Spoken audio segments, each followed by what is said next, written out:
नमस्ते +1 क्लास हिंदी में आज हम हमारी पाठ्य पुस्तक आरोह भाग 1 में हमारे महान उपन्यासकार कथाकार मुंशी प्रेमचंद द्वारा रचित उनकी प्रसिद्ध कहानी नमक का दारोगा, इस कहानी से संबंधित प्रश्नों का आज हम अध्ययन करेंगे। पहला प्रश्न हमारा है, कहानी का कौन सा पात्र आपको सर्वाधिक प्रभावित करता है और क्यों? कहानी के अंदर 3 मुख्य पात्र थे, मुंशी वंशीधर, वंशीधर के पिताजी और अलूपीदीन। तो आप सबसे ज़्यादा किससे प्रभावित हुए हो, यही आपको बताना है। तो अगर कोई कहानी है, नाटक है, तो उसके अंदर कोई नायक होता है, लगभग हम उसी से प्रभावित होते हैं। तो इस कहानी के अंदर मुंशी वंशीधर जी हैं, उनसे अधिक प्रभावित हम होते हैं क्योंकि वो ईमानदार हैं, पढ़े लिखे हैं, कर्तव्य परायण यानी कि अपने कर्तव्य का पालन करते हैं और धर्मनिष्ठ व्यक्ति है। उनके पिताजी बेईमानी का पाठ पढ़ाते हैं, फिर भी वो अपने कर्तव्य पर अडिग रहते हैं। घर की दयनीय दशा का वर्णन करते हैं, फिर भी वो अपनी ईमानदारी का परिचय देते हैं। वो स्वाभिमानी है। अदालत में उनके खिलाफ गलत फैसला लिया गया, परंतु उन्होंने अपने स्वाभिमान को नहीं खोया। उनकी नौकरी छीन ली गई, लेकिन कहानी के अंत में क्या होता है, उनकी ईमानदारी का उनको फल मिलता है। पंडित अलूपीदीन जो है वो उन्हें अपनी सारी जायदाद का आजीवन यानी कि पूरे जीवन मैनेजर बना लेते हैं। दूसरा, नमक का दारोगा कहानी में पंडित अलूपीदीन के व्यक्तित्व के कौन से 2 पहलू या पक्ष उभर कर सामने आते हैं, वो लिखने हैं। तो पहले थोड़ा सा परिचय दे देते हैं। पंडित अलूपीदीन अपने क्षेत्र के नामी गिरामी सेठ थे, बहुत जान पहचान वाले। सभी लोग उनसे क्या है, कर्ज लेते थे, पैसे वाले थे, अमीर थे। उनको व्यक्तित्व एक शोषक महाजन का था। जो महाजन होते थे उस समय पैसे उधार पर देते हैं, उन्हें महाजन कहा गया है। शोषक यानी कि लोगों से ब्याज पे ब्याज लेते रहते थे फिर वापस। उन्होंने सत्यनिष्ठा का भी मान किया। उनके व्यक्तित्व की विशेषताएं निम्नलिखित थी। एक तो वे लक्ष्मी के उपासक थे। लक्ष्मी यहाँ कौन है? धन। उन्हें धन पर अटूट विश्वास था, पूरा विश्वास था कि धन से सब कुछ हो सकता है। वे सही गलत दोनों ही तरीकों से धन कमाते थे। उनका मकसद था पैसे इकट्ठा करना, धन इकट्ठा, चाहे सही हो चाहे गलत। नमक का व्यापार इसी की एक मिसाल है कि नमक के ऊपर क्या है, अवैध कर दिया, फिर भी वो चोरी से नमक ले जा रहे थे। साथ ही वे कठिन घड़ी में धन को ही अपना एकमात्र हथियार मानते थे कि कोई भी मुश्किल आ जाए तो पैसे से उसको दूर किया जा सकता है। ये उनका मानना था। उन्हें विश्वास था कि इस लोक से उस लोक तक संसार का प्रत्येक काम लक्ष्मी जी की दया से संभव होता है। इसलिए वंशीधर की धर्म निष्ठा पर उन्होंने उछल उछल कर वार किया। उछल उछल कर मतलब जैसे ही वो पकड़े गए थे तो वहाँ से छूटने के लिए वो बार बार पैसे बता रहे थे, पैसे देने के लालच दे रहे थे वंशीधर को कि इतने ले लो, इतने ले लो। ईमानदारी के कायल भी थे। लक्ष्मी के उपासक तो थे ही थे, लेकिन ईमानदारी के कायल थे। ईमानदारी को महत्व वो देते थे। धन के उपासक होते हुए भी उन्होंने वंशीधर की ईमानदारी का सम्मान किया। वे स्वयं उनके घर पर पहुंचे और उसे अपनी सारी जायदाद सौंपकर मैनेजर के स्थायी पद पर नियुक्त किया। उन्हें अच्छा वेतन, नौकर चाकर, घर आदि देकर इज्जत बख्शी। कहानी के लगभग सभी पात्र समाज की किसी न किसी सच्चाई को उजागर करते हैं। निम्नलिखित पात्रों के संदर्भ में पाठ से उस अंश को अधृत करते हुए बताइए कि ये समाज की किस सच्चाई को उजागर करते हैं। पाठ के अंदर ये जो 3 पात्र यहाँ आपके क्वेश्चन में दिए गए हैं, वृद्ध मुंशीधर, वकील और शहर की भीड़, ये जो उस कहानी में पात्र आए वो हमारे समाज में कोई ना कोई सच्चाई बताते हैं, वो हमें बतानी है कहानी के आधार पे। तो चलो देखते हैं। वृद्ध मुंशी कौन सी सच्चाई समाज की बताते हैं कि वो एक पिता है जो भ्रष्ट चरित्र का प्रतिनिधि है। इसे धन में ही सब कुछ दिखाई देता है।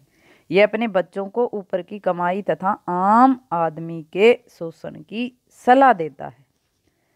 तो यहाँ आप समझ नहीं पाओगे कि सच्चाई कौन सी आ गई। पिता तो कोई सही भी हो सकता है, कोई गलत भी हो सकता है, तो समाज का उजागर कैसे हो गया उनके व्यक्तित्व से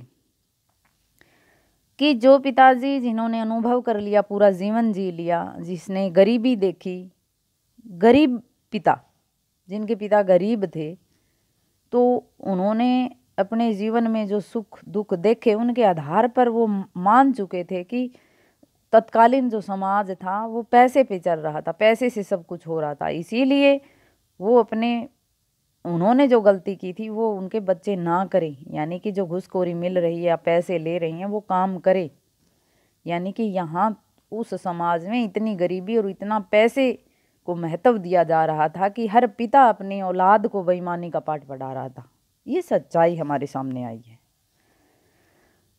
दूसरा, वकील न्याय दिलाने वाला होता है, सच्चाई का पक्ष रखने वाला होता है। तो तत्कालीन समाज में वकील से कौन सी समाज की बात उजागर हुई है? देखो, वकील समाज के उस पैसे का प्रतिनिधित्व करते हैं जो सिर्फ अपने लाभ की फिक्र करते हैं। उन्हें न्याय अन्याय से कोई मतलब नहीं होता, उन्हें धन से मतलब है। जिसने ज़्यादा धन दिया, अधिक पैसे उनको दिए, चाहे वो गलत है, चाहे वो अन्याय है, चाहे वो झूठ है, वो उसी को जिताने की कोशिश करेंगे। अपराधी के जीतने पर भी वे प्रसन्न होते हैं, चाहे कितना ही बड़ा अपराध करने वाला हो। अगर केस उनकी तरफ से वो लड़ रहे हैं और वो जीत गए तो वो खुश हो जाते हैं। वकीलों ने यह फैसला सुना और उछल उछल पड़े। उनको पता था, वकीलों को, कि नमक की चोरी की थी, पंडित अलूपीदीन अपराधी थे। फिर भी वकील खुश होते हैं। सवजन बांधुओं में रूपों की लूट हुई। अलूपीदीन ने अपने सवजन मतलब अपने पास वाले जो बंधु थे, मित्र थे, उनको पैसे दिए। उदारता का सागर उमड़ पड़ा। उसकी लहरों ने अदालत की नींव हिला दी।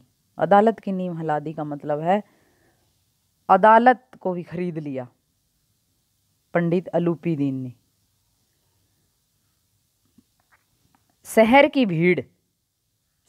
भीड़ मतलब उस समय जो लोग थे वो क्या सोच थी उन लोगों की, लोग क्या सोचते हैं उस समय की, क्या लोगों की सोच एक जैसी होती है, चाहे वो समय हो चाहे अब वाला हो।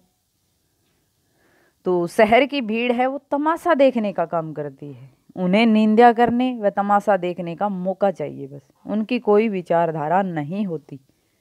अलूपीदीन के गिरफ्तारी पर शहर की भीड़ की प्रतिक्रिया क्या थी? पंडित अलूपीदीन जब पकड़े जाते हैं तो क्या थी? दुनिया सोती थी पर दुनिया की जीभ जागती थी। मतलब रात का समय था, लेकिन निंदा वाली बात हो, बुराई वाली बात हो, रातों रात एक दूसरे तक पहुंचा देते हैं। सवेरे देखिए तो बालक वृद्ध सबके मुंह से यही बात सुनाई देती थी। जैसे पंडित जी के इस व्यवहार पर टीका टिप्पणी मतलब निंदा कर रहे थे। मानो संसार से पापी का पाप कट गया। और जैसे ही वो जीत जाते हैं केस, तो फिर कहते हैं, फिर उल्टे व्यंग्य जो शहर की भीड़ है वो वंशीधर पर लगाने लगी कि इतने बड़े आदमी थे, इनको गिरफ्तार कर लिया। तो इस तरह से जो शहर की भीड़ है उनको तो सिर्फ क्या है, निंदा का मौका चाहिए। नमक का दारोगा कहानी के 2 अन्य शीर्षक बताते हुए उसके आधार को भी स्पष्ट कीजिए। ऐसा क्वेश्चन हर कहानी, हर गद्य रचना, पद्य रचना से संबंधित आ सकता है कि उससे संबंधित ऐसा कोई शीर्षक उनका और हो सकता है क्या, मिलता जुलता। तो जो नमक का दारोगा दिया है, नमक का दारोगा मुंशी वंशीधर के लिए है, वो नायक है, ईमानदार है, बहुत अच्छा शीर्षक है। इससे और अच्छा होना संभव नहीं है। फिर भी हम कोशिश करते हैं। 2 यहाँ पर और दिए गए हैं, आप 1-2 और भी दे सकते हैं इसके अंदर। एक तो इसके अंदर दिया सत्य की जीत, ये भी शीर्षक उचित है क्योंकि सत्य की जीत हुई थी। एक ईमानदारी का, कि वंशीधर ईमानदार था, तो ये भी हो सकता है। कहानी के अंत में अलूपीदीन के वंशीधर को नियुक्त करने के पीछे क्या कारण हो सकते हैं? तर्क सहित उत्तर दीजिए। आप इस कहानी का अंत किस प्रकार करते? मुंशी वंशीधर को पंडित अलूपीदीन अपनी जायदाद का मैनेजर रख लेते हैं। क्या ये कहानी का अंत मुंशी प्रेमचंद जी ने सही किया है? तर्क देना है। और आप इस कहानी का अंत किस प्रकार करते? क्या जो मुंशी प्रेमचंद जी ने किया उसी प्रकार करते या अलग करते? दोनों ही बातें लिखनी है। तो देखो यहाँ किस प्रकार से लिखी हुई है। कहानी के अंत में अलूपीदीन द्वारा वंशीधर को नियुक्त करने का कारण तो स्पष्ट रूप से यही है कि उसे अपनी जायदाद का मैनेजर बनाने के लिए एक ईमानदार व्यक्ति मिल गया। दूसरा, उनके मन में आत्मग्लानि का भाव भी था कि गलत किया था। मैंने इस ईमानदारी की नौकरी छिनवाई है तो मैं इसे कुछ सहायता प्रदान करूं। मतलब ये अलूपीदीन ने सोचा होगा। अतः उन्होंने एक तीर से 2 शिकार कर डाले। एक तीर से 2 शिकार करने का मतलब है, एक तो अपनी जो आत्मग्लानि थी, घृणा थी उनके मन में कि मैं गलत काम मैंने कर दिया, उनके मन को भी संतुष्टि मिली क्योंकि उनको दोबारा से नौकरी पे रख लिया। दूसरा, उनके पास एक ईमानदार व्यक्ति मिल गया। और आप भी इसके अंदर जो क्वेश्चन है आप लिख सकते हो कि हम भी इस कहानी का इसी प्रकार से अंत करते, क्योंकि जो सच्चाई होती है, जो ईमानदारी होती है, उसका फल अंत समय में ज़रूर मिलता है। तो यहाँ वंशीधर को उस ईमानदारी का फल मिला है, तो इसी प्रकार से हम भी इसका दी एंड करते कहानी का। आगे हमारा और क्वेश्चन है, कुछ इस पाठ से संबंधित मैंने कुछ और क्वेश्चन लिए हैं। पाठ समझने में बहुत आसानी भी होती है इस तरह से अलग से अगर क्वेश्चन हम लेते हैं तो। पंडित अलूपीदीन का इलाके में कैसा प्रभाव था बताना है। जैसे हमने पढ़ा था कि पंडित अलूपीदीन इलाके में बड़े प्रसिद्ध, प्रतिष्ठित होता है, सम्मानित जमींदार थे। लाखों रुपए का लेन देन था, धन को ही सब कुछ मानते थे। प्रत्येक व्यक्ति उनसे बहुत प्रभावित था, उनका ऋणी था, उनसे कर्जा लेते थे। वे प्रत्येक व्यक्ति को धन का लालच देकर उनको अपनी मुट्ठी में कर लेते थे और फिर उनको कठपुतलियों की भांति नचाते थे और उनसे सही गलत काम करवाते थे। इसी प्रकार सभी उनसे मोहित थे। इलाके का चाहे न्यायालय हो, चाहे वकील हो, चाहे पुलिस हो, चाहे उस समय अंग्रेज, सारे के सारे उसके गुलाम थे। यह कहानी सद्गुणों के प्रभाव की कहानी है। कैसे? जो प्रस्तुत कहानी है वह सद्गुणों के प्रभाव की कहानी है। ये बात पूर्णतः मतलब पूर्ण रूप से सही है। इस कहानी का नायक वंशीधर वास्तव में एक ऐसा ही व्यक्ति है जिसमें सभी गुण होते हैं। आज्ञाकारी पुत्र है, ईमानदार, परिश्रमी, कर्तव्यनिष्ठ, दृढ़ चरित्र वाला। आज्ञाकारी पुत्र यानी कि पिता की बात वो आराम से सुनता है, ईमानदार है, बेईमानी नहीं करता, परिश्रम भी करता। आधी रात का समय था फिर भी वो नींद से जाग कर वहाँ देखने के लिए जाता है, अपने कर्तव्य का पालन करता है। कितने उसको वो पैसे दे रहा था फिर भी वो अपने कर्तव्य का पालन करता रहा। दृढ़ चरित्र वाला था। और अलूपीदीन जिसने सदा झूठ, बेईमान और धोखाधड़ी से ही जीवन गुजारा, असीमित धन से वंशीधर जैसे व्यक्ति को खरीदना चाहता, किंतु अंत में वंशीधर के गुणों से प्रभावित होकर उसने अपने ही यहाँ पर उसे अपने पद मैनेजर के पद पे नियुक्त किया, जिसके लिए वंशीधर जैसे विश्वसनीय और ईमानदार व्यक्ति की आवश्यकता थी। इसलिए ये सद्गुणों की कहानी हम इसको कह सकते हैं। वंशीधर की बातों को सुनकर पंडित अलूपुद्दीन स्तंभित क्यों रह गए?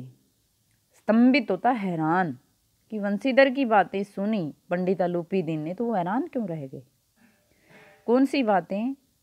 कि वो पैसे को कुछ मान ही नहीं रहे थे और अलूपुद्दीन को गिरफ्तार कर रही थी बस। पंडित अलूपुद्दीन को लक्ष्मी जी पर अखंड विश्वास था। वे धन के सारे को चट्टान मानते थे, क्योंकि उनका मानना था कि जब तक धन है तब तक कोई तुम्हारा कुछ नहीं बिगाड़ सकता। किंतु जब गैर कानूनी ढंग से नमक की बोरियां ले जाए जाते हुए उन्होंने नमक के दारोगा मुंशी वंशीधर द्वारा रंगे हाथों पकड़ लिए गया और उन्हें उसे धन का लालच देकर उनसे पीछा छुड़ाना चाहा, किंतु वंशीधर ने धन स्वीकार करने से मना कर दिया।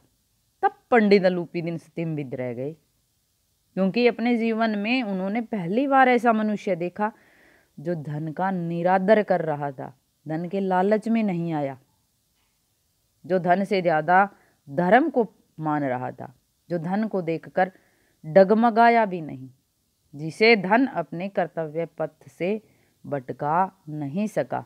इसलिए अलूपुद्दीन क्या था? स्तंभित थे, हैरान थे कि ऐसे समय में भी ऐसा व्यक्ति हो सकता है क्या। वंशीधर के वृद्ध पिता अलूपुद्दीन से लल्लो चप्पो की बातें क्यों करने लगे? मीठी मीठी बातें कर रहे थे, चापलूसी की बातें कर रहे थे। वंशीधर के बूढ़े पिताजी अलूपुद्दीन जैसे ही उनके घर जाते हैं, क्यों? वंशीधर के वृद्ध पिता पंडित अलूपुद्दीन से लल्लो चप्पो अर्थात चमचागिरी की बातें इसलिए करने लगे क्योंकि वे जानते थे कि वे बहुत बड़े और प्रतिष्ठित व्यक्ति थे। अगर उन्होंने अपना अपमान किया तो उनका जीना मुश्किल हो जाएगा। इसके अतिरिक्त वे यह भी जानते थे कि बहुत प्रभावशाली व्यक्ति हैं और उनके पास बहुत अधिक धन संपत्ति है। इसलिए यदि वे उनको प्रसन्न रखते हैं तो कदाचित उन्हें भी उनकी जायदाद का कुछ हिस्सा मिल सकता है। वे तो यह भी मानते हैं कि उनका लड़का महामूर्ख है, जिसने ऐसे प्रतिष्ठित धनी और धन को ठुकराया जिन्हें सब पूजते हैं। अतः धन के लोभी और हीन भाव से ग्रस्त होकर लल्लो चप्पो की बातें करते हैं, मतलब कि कुछ ना कुछ इनसे जरूर मिल जाएगा, इसलिए वो लल्लो चप्पो की बात करते हैं। पंडित अलूपुद्दीन ने वंशीधर को अपनी सारी जायदाद का स्थायी मैनेजर नियुक्त क्यों किया? क्योंकि उन्हें अपना जो मैनेजर चाहिए था वो ईमानदार चाहिए था, और मुंशी वंशीधर के अलावा कोई ईमानदार व्यक्ति उनको नहीं मिल सकता था। और जैसा कि हमने पहले पढ़ा कि अलूपुद्दीन आत्मग्लानि से भरे हुए थे, तो ये दो कारण थे जिससे उन्होंने मुंशी वंशीधर को स्थायी मैनेजर है वो रखा। वंशीधर के पिता ने किन बातों को गिरे में बांधने की सीख दी? मुंशी वंशीधर के पिताजी ने उनको क्या कहा कि आप ये बातें अपने मन में पूरी तरह से रख लो, हमेशा के लिए अपने दिमाग में डाल लो। ये बातें क्यों कही थी और कौन सी बातें? ओहदे पर ऐसे नजर रखनी चाहिए जैसे पीर की मजार, जैसे पीर की जो समाधि होती है उसके ऊपर चढ़ावा चढ़ता है, उसी प्रकार ओहदे यानी कि पद, मतलब नौकरी ऐसी ढूंढनी है जहाँ पे हमेशा ऊपर से रिश्वत आती रहे। मजार पर चढ़ चढ़ावे और चादर की तरह ऊपरी कमाई पर ओहदे से ज़्यादा ध्यान देना चाहिए। मतलब ओहदा चाहे छोटा हो लेकिन रिश्वत वाली नौकरी होनी चाहिए। जिस आदमी को तुमसे काम हो उसे कठोरता से पेश आना चाहिए, कि जिसको ज़्यादा ज़रूरत है जिस काम की उससे कठोरता से पेश आओ ताकि वो और अधिक रिश्वत दे, और जहाँ तक हो सके पैसे खींचना चाहिए। बेगरज आदमी अर्थात उन लोगों से जिन्हें तुम्हें काम न हो विनम्रता से पेश आना चाहिए, क्योंकि वे तुम्हारे किसी काम के नहीं।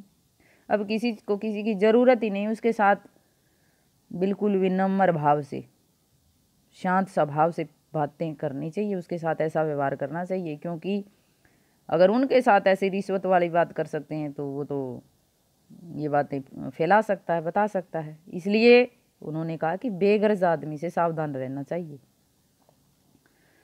रोजगार की खोज में निकलने से पूर्व वंशीधर के घर की हालत कैसी थी? जैसे हमने पाठ में पढ़ा था कि बहुत गरीब थी। पिता एक साधारण पद पर नियुक्त थे, उनका मासिक वेतन बहुत कम था। यह धन मास के प्रारंभ में ही समाप्त हो जाता था। फिर उनके घर की रोजी रोटी के लाले पड़ते थे, मतलब रोटी पानी का जुगाड़ भी नहीं था। इसके अतिरिक्त उनके ऊपर कर्जा भी था। उनके पिताजी बीमार रहते थे, घर में बहुत लड़कियां थी, वो जल्दी जल्दी बड़ी हो रही थी। पिता कगार के वृक्ष हो चुके थे, मतलब बहुत बूढ़े हो चुके थे, कभी भी उनकी मृत्यु हो सकती थी। आर्थिक विपन्नता मतलब धन की कमी ने सबको रुला रखा था, तो बहुत अधिक गरीब थे, उनके घर की हालत सही नहीं थी। आशा है कि आपको सभी क्वेश्चन अच्छे से समझ में आ गए होंगे।